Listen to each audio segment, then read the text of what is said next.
As we mark Earth Week, a look at the danger facing so many Western communities that rely on what has just been named America's most endangered river.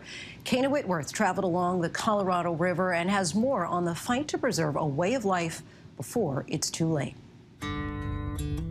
Tonight, an ominous new report calling the mighty Colorado River America's most endangered waterway.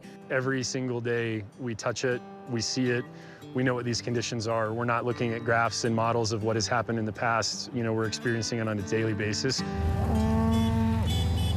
For 5 generations, Paul and his brother Doug Bruchet and their families have worked Colorado land. Their ranch sits at the headwaters of the hardest working river in the West. To look out here and think that this could all be lost if action isn't taken now, what does that make you think? Every day it motivates me to wake up and go to work. The mighty Colorado River, serving 40 million people across 7 states and 2 countries, now tops the list as the country's most endangered, according to nonprofit American Rivers. Colorado's #1 most endangered river in the United States of America this year because we're facing an unprecedented crisis, in large part because of climate change and because of how fast this region is heating. It evaporates a lot of water. So we're faced with this new reality where we have to learn to live with less water. Water levels dropping 20% since 2000. The Bruchets forced to sell off nearly half their herd. In the past 5 years, the ongoing drought has caused our rangeland to be affected immensely. And so we've taken it upon ourselves to cut our livestock numbers in half to better treat the ground. Paul, now on the Colorado Water Conservation Board, is convincing nearby landowners they all need to take action to save the river, and they need to do it now. Ag is really important because of its large percentage of use, and many of the solutions for this will come out of the ag sector. One of those actions, installing cobblestone to keep the water deeper, colder, and healthier. It's called riffles. As part of one of the largest restoration efforts on the Upper Basin, you have installed 5 of these riffles right there along a 12-mile stretch? That is correct. Raising the water table, focusing on the health of the Colorado River, and allowing irrigation for productive, profitable agriculture. It is this region's adaptation to climate change. Working with conservation groups and Colorado State University, they're also planting drought-tolerant grasses for their cows and measuring the water use. So this is a meadow that you and your family rebuilt? Yep, rebuilt it about 8 years ago, focusing on the type of grass that's grown, type of forage that's grown. In this meadow, as part of our study, this field produces more yield and uses less water, and this is a project that we're trying to figure out how to duplicate at scale. And how are the cows handling? Is it better for them? Do they like it? Significantly better. The nutrition value of the feed is higher, and we use them as a tool to assist us in managing the soil. Do you feel like you're standing on the future right now? I do. But even in a good year, with more than 90% normal snowpack, the record drought is taking its toll. The spring runoff into the river just about 65%. What we're enduring in the American West is a long-term warming and drying. And those dry soils then, come spring, absorb much of the snowpack that in the 20th century would have just run off into the river. Major cities rely on the Colorado River for water. Denver and Boulder are 50% dependent on the system. Las Vegas, 90%.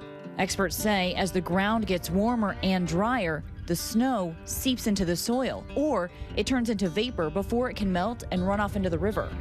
Reserves in Lake Powell and Lake Mead hitting all-time lows and triggering cutbacks throughout the West, leaving lower basin states like Nevada and Arizona in the midst of a water crisis.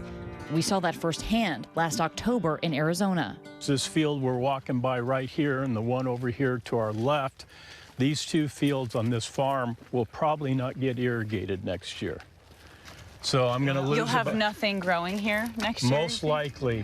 38% of Arizona's water demand alone is served by the Colorado River. And without it, there's a ripple effect. From November through April of every year, 85 to 90% of all the lettuce, spinach, broccoli, those types of green vegetables in North America come from Yuma. So it's hugely important to the economy and to those farm products. The current drought cutbacks have forced farmers up and down the Colorado River Basin to reduce the number of acres they farm. Can I see farming going away? Yeah, unfortunately. In this part of the world, eventually, at some point. The old Mark Twain adage that whiskey's for drinking and water's for fighting over. Where do you sit on that? It often is that way. However, another blessing that my family has been able to experience, we're part of several partnerships that are so unique within this river basin. And it's a river basin in more danger than ever before. But up to this point, in your opinion, the conservation efforts that have really been put in place are a bit of a Band-Aid. Yeah, that's absolutely right. I mean, making hard decisions is hard, right? I mean, bottom line is that we need to figure out ways to use less water. We don't have the river that we had. And Paul is putting in the painstaking work to win over his neighbors and preserve their way of life. What has that been like for you to sort of lead ranchers into the future, a future with a lot less water? It's both an honor and also terrifying. Right. These are tough conversations when people realize that survival will require adaptation. And I think that at the headwaters of the Colorado River, that's the position that we've been in for the last 2 decades. Without adaptation, we won't be here for our generation or the generation after us. $8.3 billion of the infrastructure bill has been earmarked for Western water. And all along the Colorado River Basin, they have hundreds of vetted, shovel-ready projects. But it takes a collective effort to put that money to use. And Lindsay, everyone I spoke with said time is running out. We can see that. Kana, thank you.